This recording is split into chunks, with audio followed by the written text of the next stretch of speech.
Bom dia, irmãos. Paz do Senhor. Amém? Graças a Deus. Sei que é óbvio, mas Deus está nesse lugar. Amém? Desde o início do culto, desta reunião, eu já pude sentir aqui a presença de Deus. Deus em nosso meio, e isso é bom. Porque se Deus não estivesse em nosso meio, de nada valeria estarmos aqui. Amém? Mas graças a Deus que estamos aqui reunidos e Deus está entre nós. Quero agradecer muito o pastor Álvaro pelo convite, né? Me sinto honrado de estar aqui, um homem que eu respeito muito, tenho minha admiração, que Deus abençoe ele, a pastora Darcy. Nós temos nos visto, né, bastante esses dias aí num culto doméstico, amém? Temos nos visto, viu, pastor? Se o senhor não sabia, temos nos visto bastante em um culto doméstico. Amém? Que Deus abençoe toda a sua família, vários rostos aqui que eu conheço, né, que são familiares, que Deus abençoe os irmãos em nome de Jesus. A minha esposa está aqui comigo, falei que graças a Deus que ela veio, né, porque eu fico ainda meio atrapalhado em ambientes assim, de um pouco diferentes, né, do que a gente está acostumado, é difícil a gente sair lá da igreja, mas graças a Deus que ela está aqui, né, então dá aquela segurança, né, dá aquela tranquilidade, nem tanto que eu estou tremendo. Irmãos, aproveitando, né, mês de festa, de aniversário, Deus colocou no meu coração em nós falarmos acerca de igreja. Então eu gostaria de, nesta noite, falar acerca com os irmãos de igreja. Para isso, vamos lá atrás, né, vamos na Bíblia, na primeira igreja, né, que alguns nominam como igreja primitiva. E eu diria que, na verdade, nós, perto deles, é que somos primitivos, né? Mas a igreja apostólica, lá de Atos dos Apóstolos, e Deus colocou algo no meu coração nessa manhã. Eu falo que nós que temos culto só à noite, a gente tem que se policiar muito de pregar cedo, né? Porque dá aquela vontade de falar, nesta noite, nesta manhã, nós vamos falar acerca disso. Amém? Abra sua Bíblia no livro de Atos dos Apóstolos, capítulo 16. Nós vamos ler alguns versículos, do versículo 6 até o versículo 10. Atos 16, capítulo 16, versículos 6 ao 10. Louvado seja Deus. O livro de Atos é um livro que particularmente eu gosto bastante, primeiramente por ser um livro teocrático. É um livro que demonstra claramente que Deus está no controle de todas as coisas. Nós vemos no decorrer desse livro, Deus governando realmente. Deus ali se manifestando na vida, através do ministério dos apóstolos, e mostrando que Ele tem e Ele detém o controle de todas as circunstâncias, de todas as situações. Quando talvez alguns homens aqui, alguns homens de Deus, pensaram que tinham algum controle, Deus ia lá e mostrava que era Ele que estava no controle. E isso, por si só, já nos ensina algo profundo, algo importante. Pois vivemos um tempo, vivemos dias, nós somos, na verdade, assim, pessoas, seres que gostam de ter o controle das coisas. Não é bom? Quando nós temos o poder, quando nós temos condições de escolher e fazer ao nosso bel prazer, conforme nos agrada. E esse livro mostra que, na verdade, Deus é quem está no controle de todas as coisas, não somos nós. É ilusão nós acharmos que temos o controle. É ilusão nós acharmos que nós é quem determinamos ou predeterminamos as coisas da nossa própria vida. É ilusão. Aqui esse livro, se os irmãos lerem, nós vamos falar um pouco sobre isso, deixa claro que Deus é quem esteve e sempre estará no controle das nossas vidas. E isso é motivo de alegria para nós. Porque se nós que não enxergamos, mal enxergamos o palmo à nossa frente, nós não teríamos condições de escolher realmente o que é bom para nós. Mas Deus sabe o que é bom para nós e é Ele quem está no controle. Outro ponto, mostra Cristo no centro do livro. É um livro que nós chamamos de cristocêntrico. Começa o livro falando ali, é uma continuação do Evangelho de Lucas, mostrando ali tudo que Jesus fez ali enquanto esteve entre nós, e ele subindo aos céus, e no decorrer do livro mostra de fato a centralidade de Cristo na vida dos apóstolos, na vida da igreja, né? E quão importante é Cristo estar no centro da nossa vida, ser o centro da nossa vida. E às vezes nós estamos na igreja, estamos nos cultos, mas nós não de fato colocamos Cristo no centro da nossa vida. Cristo não é muitas vezes o centro da nossa existência. Talvez ele está nas margens, né? Está marginalizado na nossa vida. Talvez quando nós estamos enfrentando uma dificuldade, um problema, uma adversidade, aí sim nós o procuramos, nós o buscamos, mas ele não é o centro da nossa vida. E aqui nesse livro mostra claramente isso. E para ilustrar e para nós conversarmos um pouco sobre isso, vamos ler esse texto então de Atos capítulo 16, versículo 6. Diz assim: E passando pela Frígia e pela província da Galácia, foram impedidos pelo Espírito Santo de anunciar a palavra na Ásia. E quando chegaram a Mísia, intentavam ir para a Bitínia, mas o Espírito de Jesus não lhe o permitiu. E tendo passado por Mísia, desceram a Troade. E Paulo teve de noite uma visão, em que se apresentava um varão da Macedônia e lhe rogava, dizendo: passa a Macedônia e ajuda-nos. E logo depois desta visão, procuramos partir para a Macedônia, concluindo que o Senhor nos chamava para lhes anunciarmos o Evangelho. Amém? Feche os seus olhos nesse instante. Vamos orar a Deus. Senhor, nosso Deus e nosso Pai, estamos reunidos aqui como igreja, uma parte, um pedaço do corpo de Cristo, para celebrarmos ao Senhor, para adorarmos ao Senhor, para sermos ministrados pelo Senhor. E nesse momento, ó Deus, nós rogamos a Tua misericórdia, a Tua graça, para que através desta palavra nós sejamos ministrados, sejamos edificados, ó Deus, exortados, consolados, ó Pai, animados para prosseguirmos, para continuarmos. Que o Senhor, ó Deus, abençoe cada irmão, cada um que saiu da sua casa nessa manhã e está aqui com o desejo profundo de ouvir o Senhor ministrar no seu coração. Pai, é a nossa oração, é o nosso pedido em nome de Jesus. Amém e amém. Louvado seja Deus. Esse texto que nós lemos, ele vai narrar um início da segunda viagem missionária de Paulo. Nos capítulos anteriores, se não me engano, capítulo 13, Paulo e Barnabé, eles são separados, Paulo e Barnabé, eles são separados para a missão, pela igreja. A igreja separa-os, entre outros, para levar o evangelho. E aqui nesse ponto, esse ministério já está um pouco ou bastante consolidado.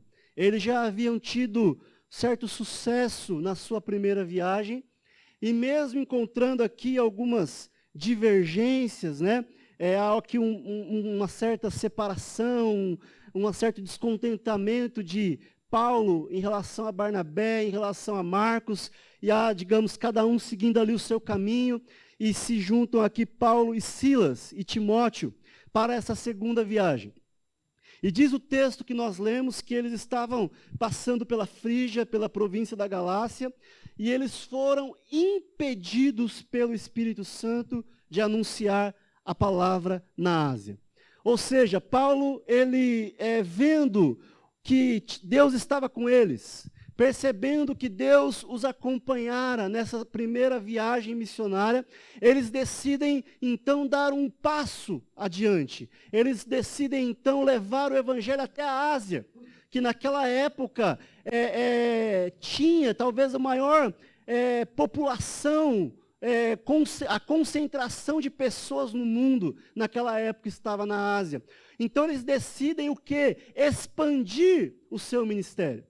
Eles decidem dar um passo além no seu ministério, levando uma expansão. E é assim que normalmente ocorre. Quando nós temos um certo sucesso em nosso ministério, em nossa vida, seja ela profissional, pessoal, a primeira coisa que vem à nossa mente é o quê? Expandir, né? Crescer. Isso acontece na igreja, por exemplo, quando a igreja percebe que Deus está no meio dela, Deus está abençoando, já não há mais lugares vagos, logo vem à mente da liderança da igreja o quê? Vamos expandir, vamos crescer, vamos para um lugar maior, vamos ampliar, porque isso é bom. E é assim que de fato ocorre. Então, Paulo, ele tem esse desejo no seu coração, de levar o evangelho até a Ásia, de pregar o evangelho na Ásia. Mas diz a Bíblia que eles foram impedidos. Por quem? Pelo diabo? Não. Pelo espírito pelo inimigo, pelo adversário? Não. Eles foram impedidos pelo Espírito Santo de anunciar a palavra na Ásia. Olha só, irmãos, parece que não cabe, né, um texto desse na Bíblia. Impedidos pelo Espírito Santo de anunciar a palavra na Ásia. No versículo 7, então, eles vão até Mísia, com o desejo de ir para a Bitínia. Mas o que ocorre de novo? Satanás o impede? A enfermidade, a doença? Não! O Espírito de Jesus não lhe permitiu. Nós não sabemos exatamente como se dá isso, né? De que maneira Deus, o Espírito Santo, os impede. Não sabemos as circunstâncias, as pessoas, não sabemos, mas eles reconhecem, eles percebem, e eles tinham o Espírito Santo na vida deles, e eles percebem claramente que é o Espírito Santo impedindo-os de ir adiante, de ir até a Ásia, de depois ir à Bitínia pregar o Evangelho, pregar a Jesus. Então o que eles fazem? Eles descem, passam por Mísia e descem a Troade. Descem a Troade. E aqui, irmãos, uma reflexão cabe. O que nós fazemos, ou qual deve ser a nossa atitude, quando aquilo que nós intentamos, quando aquilo que nós projetamos, quando aquilo que nós planejamos, não dá certo. Não é para acontecer. Não funciona. Não há meios de acontecer. Qual deve ser a nossa reação? Qual deve ser a nossa atitude diante da frustração de nossos planos? E é algo que nós temos muita dificuldade, todos nós, a maioria de nós, talvez alguns menos devido à sua experiência, devido já à sua jornada de vida, já entende melhor essas coisas, outras têm bastante dificuldade, principalmente os mais jovens, né, têm bastante dificuldade com as frustrações. O que nós devemos fazer diante de uma frustração? Mesmo quando aquilo que nós planejávamos, mesmo quando aquilo que nós intentávamos era algo a nosso ver santo, legítimo, bom, e mesmo assim não dá certo, e mesmo assim há algum impedimento, e mesmo assim não vai para frente. Há quem, diante da circunstância como essa, desanima completamente, desanima. Murmura, reclama, fala, poxa, eu estou fazendo o que Deus mandou fazer. Eu estou tentando fazer a obra de Deus, eu estou tentando fazer algo para Deus e parece que não dá certo. O que eu estou fazendo é visando o bem da minha família, visando o bem do meu próximo, visando a minha espiritualidade e ainda assim não dá certo.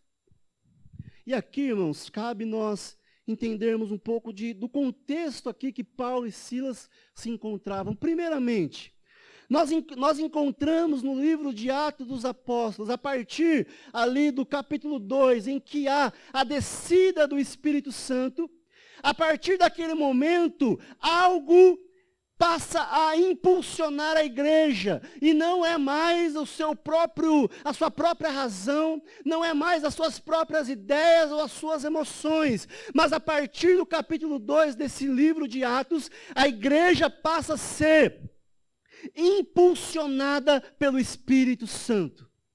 A partir daquele instante, não era mais as próprias pessoas quem planejavam e colocavam seus planos em ação, mas a partir desse ponto, a igreja passa a ser impulsionada pelo Espírito Santo. E qual é a primeira atitude da igreja ao ser impulsionada pelo Espírito Santo? Por incrível que pareça, é sair do templo. Sair do templo. A igreja, impulsionada pelo Espírito Santo, ela sai do templo e vai pregar lá na rua, lá fora. E passa a anunciar a Jesus fora do templo. E na primeira pregação de Pedro, milhares de pessoas creem em Jesus. Creem no Evangelho. Um impulso da espiritualidade. Quantas vezes, irmãos, nós somos pessoas impulsivas? Tem gente que é mais que outras, né? Quem aqui é mais impulsivo? Reconhece isso? Ninguém. Tem algumas pessoas que são impulsivas. São tomadas e levadas pelo impulso. E nem sempre, ou às vezes o impulso até é racional. É pela razão, né? A pessoa pensou, planejou, calculou mais ou menos. Às vezes é irracional. Tem gente que, né, vai. Simplesmente vai. Mas aqui nós vemos que às vezes nem o racional e nem o irracional está correto. Porque às vezes o impulso que nós precisamos é o impulso do Espírito Santo em nossa vida. E quando a igreja, que somos nós, não é esse templo, como o pastor Álvaro já disse aqui antes, não é essa construção, não são as cadeiras, não é a estrutura, mas somos nós. Quando a igreja ela é impulsionada pelo Espírito Santo, a atitude dela não se limita a essas quatro paredes, mas ela deseja ser igreja e anunciar a Jesus lá fora. Lá fora. Porque nós sermos igreja limitada a quatro paredes, não é tão difícil. Nós entrarmos num templo como esse, com pessoas agradáveis, pessoas que nós amamos, e nós sermos igreja, talvez mais fácil. Mas, quando nós somos impulsionados pelo Espírito Santo, nós somos igreja lá fora. Inclusive, igreja significa exatamente isso. A palavra eclésia, né, que é chamados para dentro, não, para fora. Igreja é chamados para fora. Então, se eu e você, nós somos igreja lá fora. Lá fora. Então, quando a igreja é impulsionada pelo Espírito Santo, a partir do capítulo 2, ela passa a ser igreja lá fora. Elas são cheias do Espírito Santo, ali naquele cômodo, naquele salão que eles estavam, mas a partir daquele instante, eles vão para fora. Depois, um segundo mover na igreja acontece, acho que a partir do capítulo 8, quando nós vemos a igreja sendo perseguida. A igreja sendo perseguida. E a partir daquele momento a igreja entende que Jerusalém não poderiam permanecer em Jerusalém por conta do sofrimento, por conta da perseguição. Então eles começam a ir para cidades vizinhas, circunvizinhas, vão para Samaria, vão para outras regiões. E ali Deus começa a ser manifestado em outros lugares. Em outros lugares. A igreja passa a ser impulsionada pela perseguição, pelo sofrimento.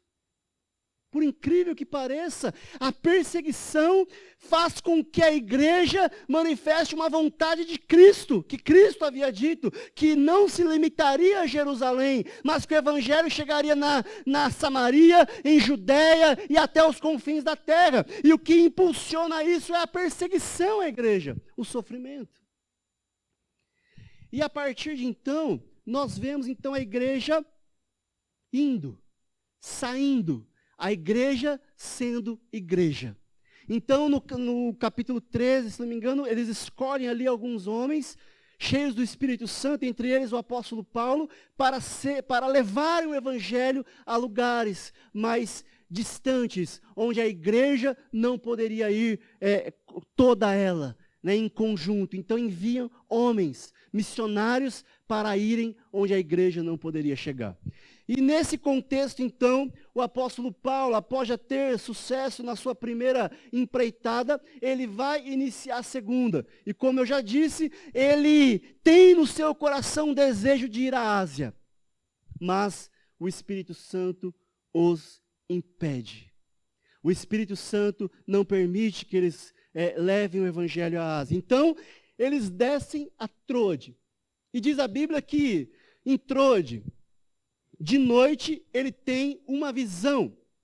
E nessa visão, um homem macedônio, um varão macedônio, aparece o apóstolo Paulo e lhe roga e diz: passa a Macedônia e ajuda-nos. Então o apóstolo Paulo, que aí ficou confuso no que deveria fazer diante do impedimento que lhe foi colocado, diante da proibição que lhe foi colocada, então ele tem uma luz. Qual é a luz? Macedônia.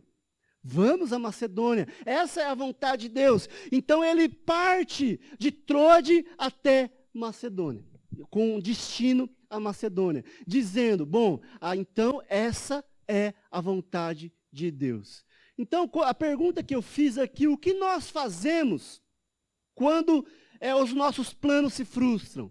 Qual deve ser a nossa atitude ou a nossa reação diante de uma frustração, diante de um empecilho que nos é colocado contra a nossa vontade? Fazer como Paulo, descer a Troade e ali ouvir o que Deus quer, ou perguntar o que Deus deseja. Parece simples, parece o mais óbvio, mas nem sempre é o que nós fazemos. Nem sempre é o que nós fazemos. Às vezes o simples fato de não conseguirmos ir para um lado nos leva para o outro. Indiscriminadamente, sem saber se realmente essa é o melhor caminho, se esse é a vontade de Deus. Não deu um lado, vamos para o outro. Muitas vezes nós nos desesperamos. Nós ficamos deprimidos, depressivos, diante de um impedimento que nos é colocado. Nós ficamos angustiados e desanimados. E muitas vezes nós ficamos paralisados. E tem muita gente que está paralisada na sua vida, em todas as áreas. Seja espiritualmente falando, até profissionalmente, pessoalmente, paralisada, simplesmente porque algo deu errado. Simplesmente porque não foi do jeito que ele imaginou, que ela imaginou, e fica paralisado. E essa não é a vontade de Deus. Diante de algo que deu errado, diante de uma frustração, o que nós devemos é sermos impulsionados pelo Espírito Santo e perguntar: Senhor, qual é a tua vontade? O que o Senhor deseja de mim? O que o Senhor tem para mim? E foi isso que Paulo fez. E aí ele fica encorajado. Ele fala: ok, então o caminho é Macedônia. Um varão se apresentou a mim em sonho e falou: passa a Macedônia porque a gente precisa de você, porque a gente precisa de ajuda. Sabe o que isso quer dizer, irmão? Que tem algum lugar, porque às vezes nós nos consideramos meio imprestáveis, não é? Quando algo dá errado, vem aquele sentimento de inutilidade, de que nós não servimos para nada, simplesmente porque aquilo não funcionou como gostaríamos. E o que esse texto quer dizer? Que tem algum lugar que precisa de nós. Tem algum lugar que a nossa presença vai ser importante. Tem algum lugar que nós seremos úteis. Amém? Nós não somos imprestáveis, inúteis, ou porque simplesmente algo deu errado, nós não servimos para nada. Não! Tem um lugar em que você é importante, que você é fundamental, que Deus tem preparado para você estar, ajudar e colaborar. Tenha certeza disso. Então, eles vão até a Macedônia. E diz que eles saem de Troade. O Troade foi meio ponto morto, né, ali de Paulo. Foi onde eles pararam, respiraram, se encheram ali da presença de Deus, de encorajamento, e vão e partem. E esse parar, respirar, se reabastecer é fundamental, irmãos. Fundamental. Às vezes nós ligamos a nossa vida no automático e a gente vai, sem parada. Sem aquele momento de respiro. E isso, irmãos, é essencial na nossa vida. Porque quando a gente para, a gente sai um pouco, né? E a gente ouvia isso muito no trabalho. Às vezes você está no meio da bagunça e você não vê que está uma bagunça. Que você está ali inserido na bagunça, no caos. E você não enxerga o caos que está a sua vida. Mas quando você sai um pouquinho e olha de fora, aí você fala, poxa, como eu vivia assim?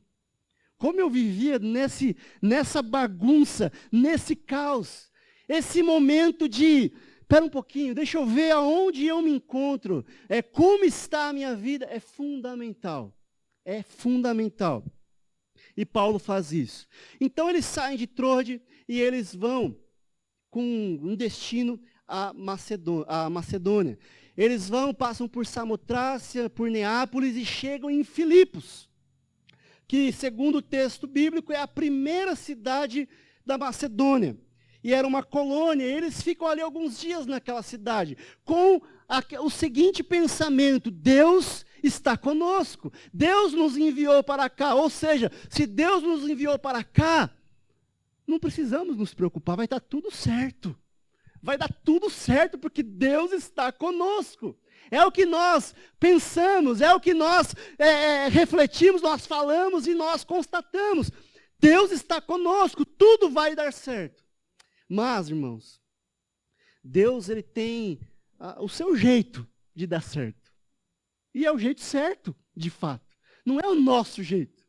Talvez na mente de Paulo ele pensava assim, bom, se Deus me mostrou um varão macedônio, dizendo, passa a Macedônia e ajuda-nos, eu vou chegar na Macedônia e vai ter um varão lá, vai ter um homem lá esperando por mim, né?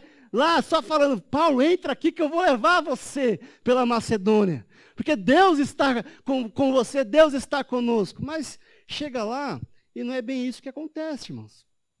Diz aqui o texto, se os irmãos inclusive estiverem com a Bíblia aberta no texto, se não tem problema, eu vou lendo aqui, diz que eles chegam, é um sábado, eles saem na cidade e começam ali procurar um lugar, segundo eles, para a oração. Olha só, que coisa, né? Eles chegam ali, eles têm uma missão, têm um propósito na vida deles, e eles, antes de já ir, né? Vamos pregar, vamos fazer, vamos acontecer, eles, não, pera um pouquinho, vamos orar.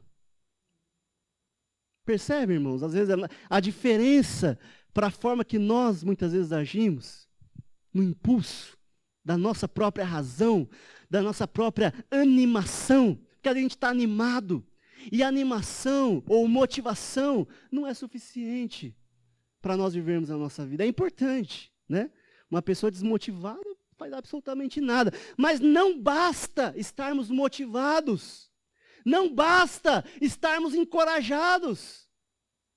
A nossa vida cristã, diferente do que acontece lá fora, no mundo empresarial, não basta só a motivação. Necessita de Deus na nossa vida.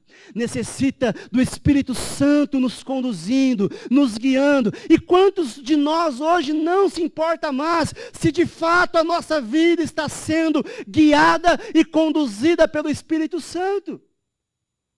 Lembra que eu falei aqui?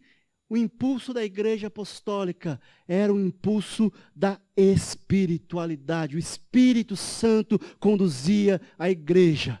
O Espírito Santo dizia para a igreja onde ela deveria ir, o que ela deveria fazer. E é o que falta em nós muitas vezes, nós sermos guiados, impulsionados pelo Espírito Santo. Vamos até lá, vamos, mas espera aí, vamos orar a Deus. É o que Paulo faz. Chegamos em Filipos, chegamos na Macedônia, estamos aonde Deus falou para estarmos, mas vamos orar. A oração, irmãos, ela é fundamental.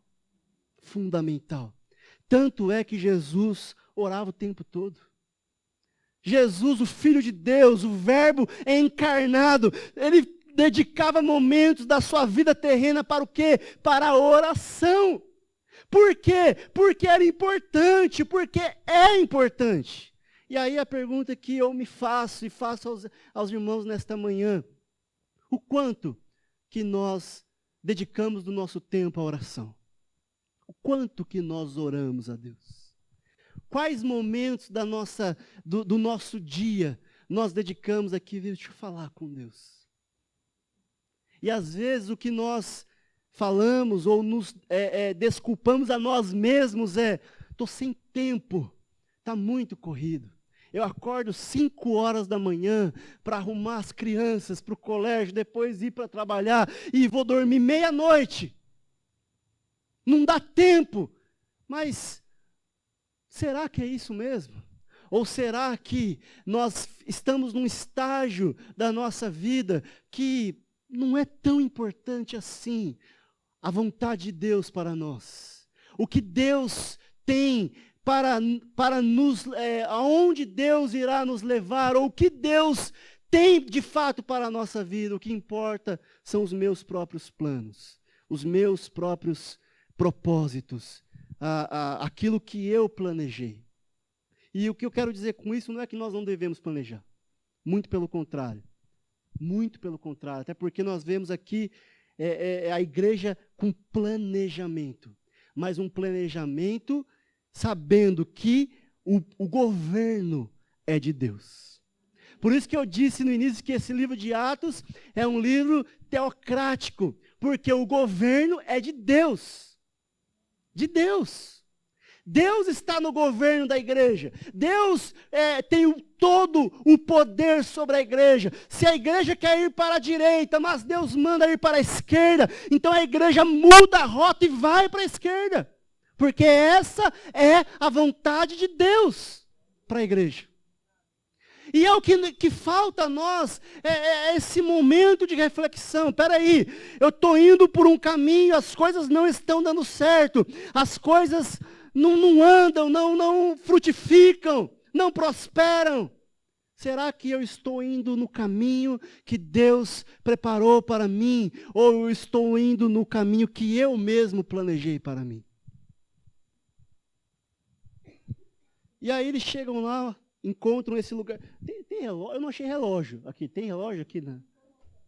Mas que horas? Até que horas que? Eu não sei que horas. São 11 horas? Amém. Eles chegam ali, encontram um lugar para oração, e o que tem nesse lugar? Umas mulheres. Umas mulheres ali. Talvez numa praça. Obrigado, irmã. Talvez numa praça ali, reunidas, conversando sobre algo, né? Que as mulheres gostam, né, de conversar, esse bate-papo todo é gostoso, né, irmãs? Irmãos falam menos, gostam menos, né? São mais assim, mas as mulheres gostam. E aí Paulo, então, enxerga, ele não vê aquele varão macedônio que talvez lhe apareceu na visão, mas ele enxerga algumas mulheres conversando. E ali ele aproveita aquela oportunidade. Havia entre as mulheres uma mulher chamada Lídia, que era uma mulher importante, influente naquela cidade. Então, eles começam a falar de Cristo, falar de Jesus para aquelas mulheres. Talvez diferente do que ele imaginava, diferente do que, até mesmo diante do que Deus ali o revelara, iria acontecer. Por quê, irmãos? Por quê? Porque Deus, quando nos indica um caminho, Ele não nos mostra todo o caminho. Não mostra todo. Eu ouvi uns tempos atrás, até comentei essa semana na igreja, é igual um carro andando de noite. Você está de noite, você liga o farol do seu carro e você enxerga no máximo o quê? 10, 15 metros, dependendo do carro e do farol, se é farol alto, enfim. Você vai enxergar 10, 15 metros. E enxergando aqueles 10, 15 metros, você anda 1, 2, 3, 10 quilômetros, 20 quilômetros, 30 quilômetros, enxergando só os 10 primeiros metros. Deus, quando Ele nos indica um caminho, Ele não nos mostra todo o caminho. Ele nos mostra só o quê? O primeiro passo. O primeiro passo. E Ele vai nos mostrando, Ele vai nos revelando, justamente por alguns motivos. Primeiro, para nós aprendermos a depender dEle. A confiar que Ele tem o rumo certo, o rumo direito, o rumo correto. Então, andando e vendo o primeiro passo, nós damos esse passo. E aí depois Deus nos mostra o passo seguinte, então nós damos o outro passo. E assim nós vamos de passo em passo, nós caminhamos muitos e muitos quilômetros. E acontece isso com Paulo, Deus mostra o primeiro passo o que era? Vocês vão para a Macedônia. Mas chegando na Macedônia, Deus lhes mostra um outro passo. Está vendo aquelas mulheres ali? Prega ali. Prega ali. E daí eles pregam ali, ficam felizes, a batismo, a salvação, a conversão. Então eles continuam pregando. E de repente lhes surge uma outra mulher no caminho deles, uma outra mulher. Que aqui diz pitonisa, adivinhadora, né? Se é que existe essa palavra, que começa ali a andar junto deles e dizendo que eles eram, cadê? Aqui no versículo 17, e esta mulher seguia e dizia, olha, esses homens que nos anunciam o caminho da salvação são servos do Deus Altíssimo. Glória a Deus. Calma, irmãos. Não era Deus falando através da boca daquela mulher, não. Não era. Era um equívoco, era algo tentando desviar a atenção de Paulo e Silas, dizendo, talvez eles pudessem ouvir aquela mulher, nossa, realmente, né? A gente está com tudo. A gente está na crista da onda. Que sucesso. Que bênção. Tudo está certo. Olha, servos do Deus Altíssimo. E ali eles iam, a mulher ia atrás. Esses homens que vos anunciam são servos do Deus Altíssimo. De repente, Paulo começa a achar estranho. Sabe por quê, irmão? Começa com muito oba-oba. Calma. Calma. Cuidado. Cuidado. Porque isso sim é obra de Satanás. Tentar tirar o nosso foco, a nossa visão do Cristo crucificado e focar em nós mesmos, no nosso próprio sucesso, nos nossos próprios méritos, na nossa própria capacidade de fazer e de realizar, e esquecer e fazer-nos esquecer que aquilo que fazemos, aquilo que realizamos, aquilo que nós produzimos não vem de nós mesmos. Não vem de nós mesmos. Se Deus não estiver conosco, nada acontece. Ou nada de bom acontece se Deus não estiver conosco. Então, ali o Espírito Santo revela a Paulo, olha, isso é o diabo. E diz que ele chega até ela e expulsa o demônio. Paulo, perturbado, voltou-se e disse ao Espírito, em nome de Jesus Cristo eu te mando que saia dela. E na mesma hora saiu. E aí vem a dificuldade. Porque aquela mulher dava lucro, né, a algumas pessoas daquela cidade. As pessoas vendo que, descobrindo-se que a mulher era uma farsante, diminuiu-se os lucros daquelas pessoas. O que eles fazem? Juntam uma galerinha lá, dá um jeito de mandar Paulo e Silas para a prisão. Para a cadeia. Ser açoitado, sofrer ali. E aí eu digo aos irmãos, poxa, Mas Deus que mandou ir para Macedônia. Deus que impediu-os de ir até a Ásia e falou, passa, vai para Macedônia, porque é lá que eu quero você. E aí, fazendo a vontade de Deus, espera aí, de repente uma cadeia, uma prisão, se coloca no caminho deles. Talvez seria um outro momento de novo, poxa vida, não é justo o que está acontecendo comigo. Não é justo o que eu estou passando. E é uma palavra que nos é familiar. Quantas vezes nós dizemos, poxa, não é justo o que eu estou passando. Não é justo o que eu estou enfrentando. Poxa, Deus que mandou eu fazer. Deus que mandou eu ir. Deus que mandou ir. A gente não entende. Por quê? Porque a gente enxerga só o que está na nossa frente, às vezes ali. O imediatismo. E Deus está vendo toda a estrada. A gente está enxergando só os 10, 15 metros. E Deus está vendo a estrada inteira. Tenha certeza disso, meu irmão. Confie nisso. Talvez não é o melhor momento na sua vida. Mesmo talvez você pensando, poxa, estou na vontade de Deus e não estou vivendo tudo aquilo que eu esperava. Você enxerga só os 10 primeiros metros. Deus enxerga toda a sua vida e Ele está no controle da sua vida. Ele tem o controle da nossa vida na palma da sua mão. Sabe o que é na palma da sua mão?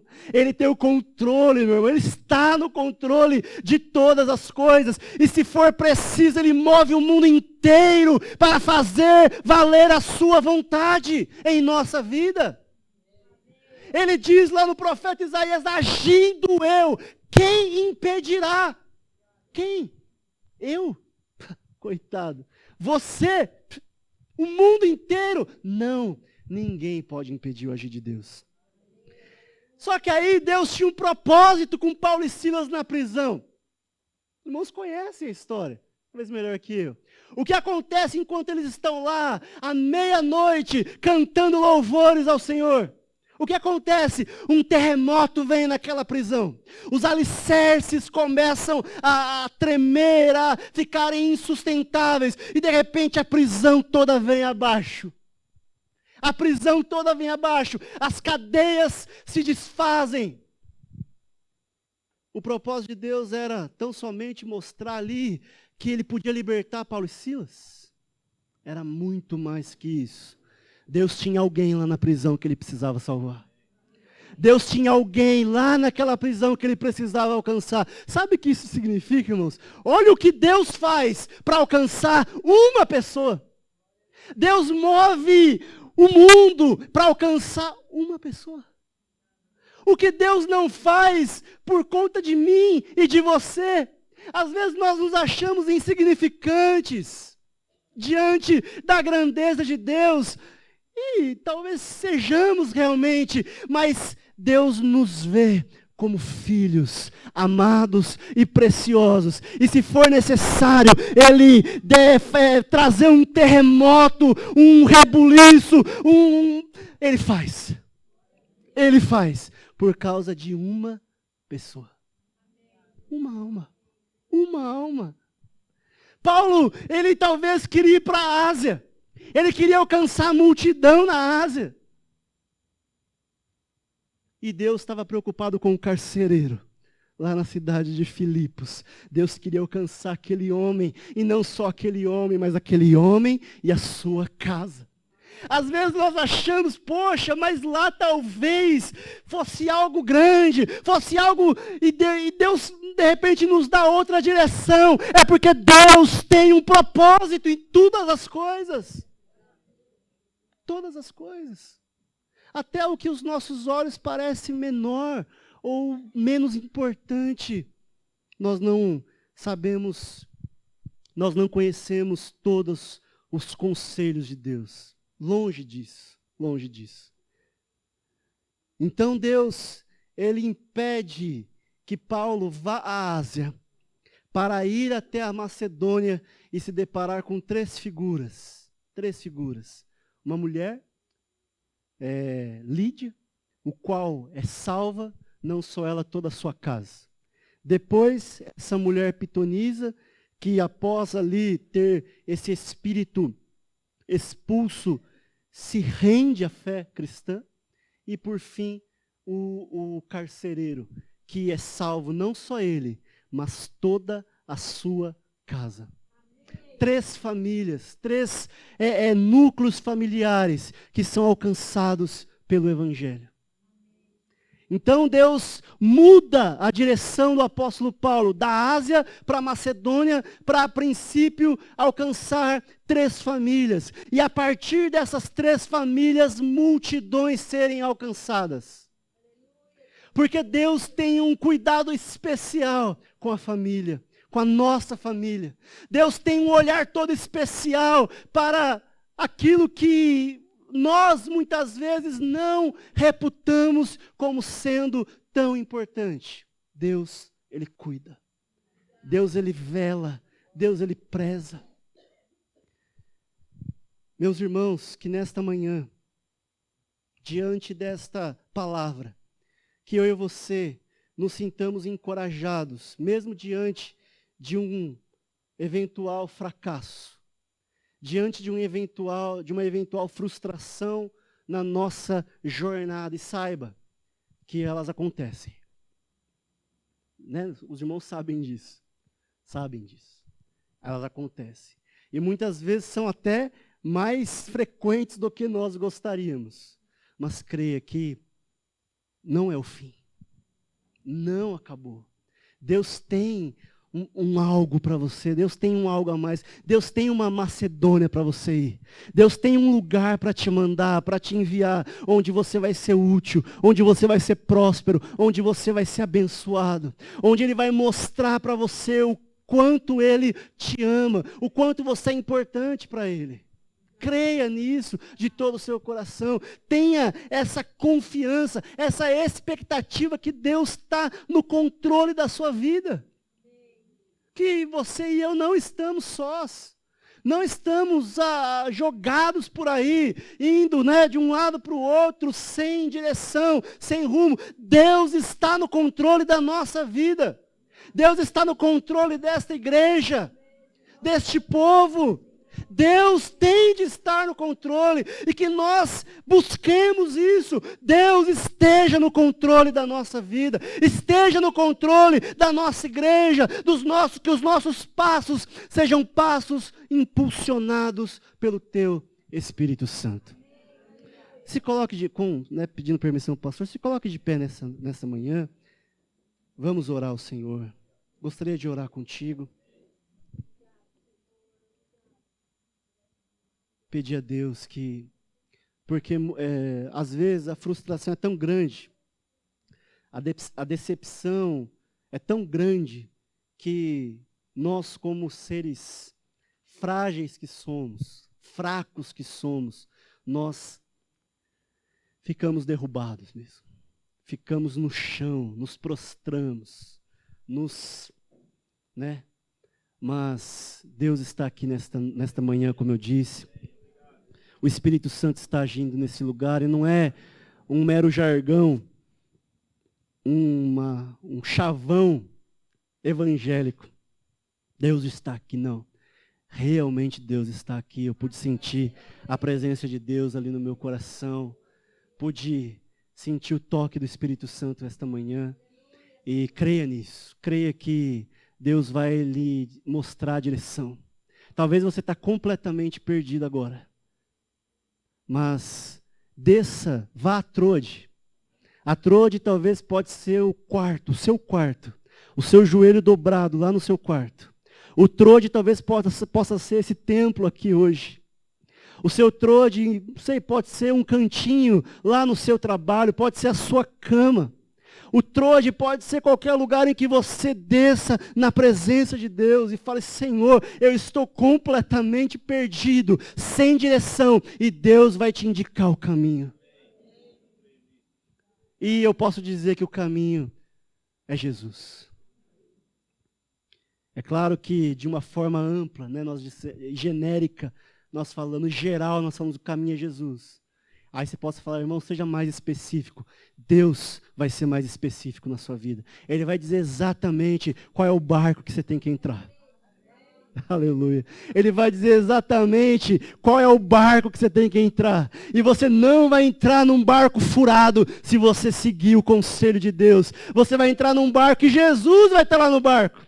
E mesmo que venham as tempestades da vida, e elas virão, mesmo Jesus estando no barco, as tempestades vêm, mas saiba que Ele tem todo o poder para dizer, mar, se aquieta, vento, cessa, porque Ele está no barco.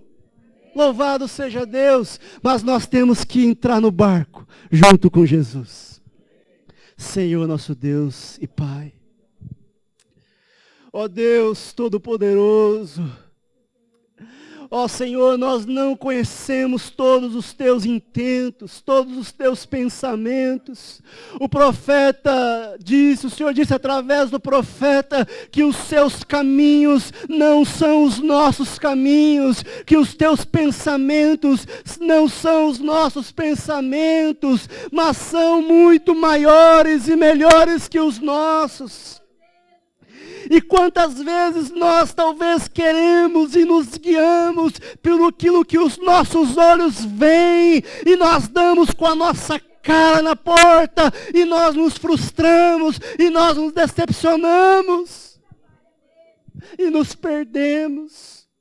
E estamos perdidos, mas que nesta manhã o Senhor possa indicar o caminho para cada filho teu que está aqui, ó Deus. Que cada pessoa que está um pouco quanto perdida, sem saber qual o próximo passo, qual a próxima atitude, que o Senhor mostre a cada um de nós qual é o próximo passo, qual barco nós vamos entrar. Ó Deus, nos dê essa visão. Mostra-nos assim como o Senhor mostrou a Paulo lá em Troade. Assim como o Senhor mostrou a ele, vai para a Macedônia. Que o Senhor mostre a essa igreja, a esse povo, ó Pai, qual é o próximo passo. Qual é o próximo passo. Ó Deus, no nome do teu Filho Jesus, que nós possamos confiar em Ti, só em Ti. Amém. Irmãos, que nós possamos ter expectativa em Deus, confiar em Deus, esperar em Deus. Eu sei que às vezes é difícil, mas que nós possamos dizer como salmista, espera, ó minha alma, no Senhor. Confia nele. Por que te abates, ó minha alma? Calma, calma, calma. Deus está no controle da sua vida. Que Deus abençoe. Desculpe se passei aqui alguns minutos. Amém? Deus abençoe os irmãos.